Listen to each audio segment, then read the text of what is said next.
안녕하세요. 학원 마케팅 삼성 언니입니다. 학원을 운영하다 보면 어느 공간에서 하면 조금만 해도 잘 되기도 하고, 또 반대로 어느 공간에서 하면 아무리 열심히 해도 대박 칠 수 없는 학원들이 있어요. 바로 이게 학원 마케팅이 위치에 정말 많은 영향을 받기 때문인데요. 도대체 우리 학원 어디에 창업해야 될지, 2호점 어디 내야 될지, 확장 어디 해야 될지 모르시겠죠? 오늘은 부동산 가기 전에 이 영상 보면 다 해결할 수 있도록 부동산 가기 전 알아둬야 될 팁들 위주로 알려드리도록 하겠습니다. 저는 크게 세 가지 속성을 보라고 말씀드리는데요. 바로 접근성, 두 번째 안정성, 세 번째 구조를 보라고 합니다. 이게 무슨 말인지 자세히 살펴보실게요. 사실 이 세 가지를 파악할 수 있는 질문을 가져왔는데요. 1번, 아파트나 혹은 근처 아이들이 다니기 편한 상가에 위치해 있는가입니다.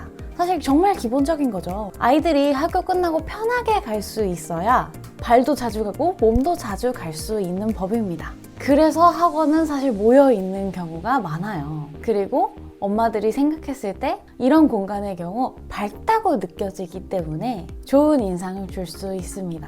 그리고 두 번째는 상가를 고를 때에는 엄마들이 이야기할 수 있는 카페가 있는 건물을 고르라고 말씀드리는 편인데요.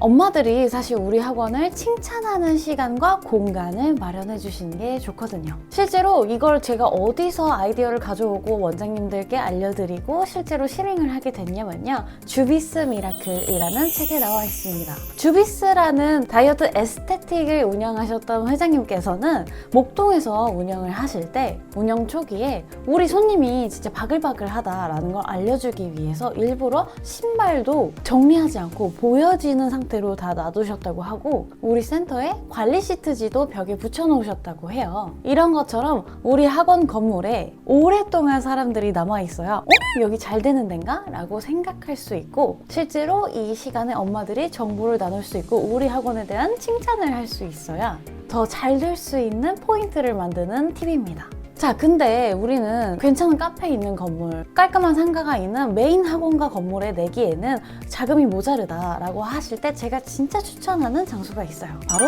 학교 앞 상가인데요. 학원가 상가가 너무 비싸다라고 생각하시는 경우에 사실 학교 앞에 상가를 두시게 되면 이게 아파트랑 붙어 있는 경우가 많아서 저렴한 경우도 많고, 특정 학교를 타겟팅하기 너무 좋기 때문에 이 경우를 가장 추천드립니다. 너무 좋기 때문에 자동으로 마케팅이 되는 구조거든요. 이 위치 영역도 마케팅에서 절대 빼놓을 수 없는 요소다 보니까 처음 학원을 운영하시는 분들은 여기가 좋을 것 같아요.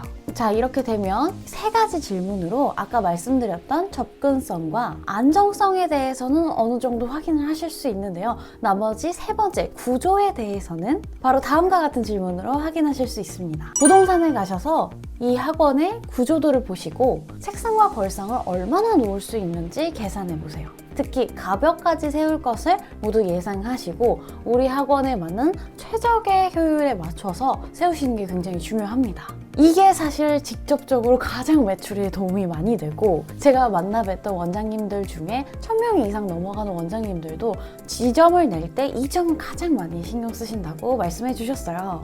학원이 생각보다 컨텐츠가 알차면 금방 잘 돼요. 아이들이 금방 모이게 되는데 이때 우리들이 담을 수 있는 캐파, 그러니까 교실 수, 그 다음에 책 걸상 수를 만들어 놓는 게 처음 들어갈 때 이 비용을 쉽게 매출로 메꿀 수 있느냐 없느냐, 그러니까 BEP를 넘길 수 있느냐, 손익분기점을 넘길 수 있느냐에 가장 큰 영향을 미칩니다. 그리고 마지막으로 학원 창업해 보신 분들은 너무 잘 알고 있겠지만 화장실이나 엘리베이터 등 이런 학원을 내기 위한 건물 컨디션에 대한 기본적인 지식, 그 다음에 허가 방법들도 챙겨가시면 너무 좋을 것 같아요. 이 위치가 얼마나 중요한지 제가 좀 예시를 들어드리면, 제가 다녔던 진짜 수많은 학원들 중에서 아파트 내부에 학원을 차리셔서 아이들을 돌아다닐 수 있게 하신 적이 있었어요. 이게 애매한 그 법의 타선을 타셔서 교습소 및 과외로 이제 등록을 하셨는데 실제로는 이제 아이들이 학원 수만큼 많이 다니는 구조로 진행을 하고 계셨고, 나이가 어린 학생들 대상이다 보니까 할머니, 할아버지들이 쉽게 손잡고 우리 아이 등원 하원할 수 있도록 접근성을 정말 잘 높인 사례였었거든요. 또 다른 경우에는 옆 학원하고 잘 관계를 맺으셔서 강의실이 부족한 경우에 서로 강의실을 품앗이 해주는 경우도 있었고요. 그 다음에 스터디 카페랑 협업하셔서 방학에 특강하시거나 윈터스쿨 하시는 경우는 정말 너무 많죠. 이런 부분들을 차곡차곡 쌓아나가고 또 차곡차곡 이용해 나가는 게 매출에 정말 큰 도움이 될 수 있습니다. 아 근데 뭐 이런 거 사실 신변잡 끼고 우리 그냥 수업만 잘하면 되지 않느냐라고 설명해 주실 수 있는데요. 사실 학원은 우리가 제공하는 뭐 성적을 올리는 서비스 이외에도 우리 아이들이 몸이 오는, 그리고 한번 이제 서비스를 진행할 때 지내는 타이밍이 긴 서비스가 되기 때문에 장소, 공간에 대한 이야기는 빠질 수가 없습니다.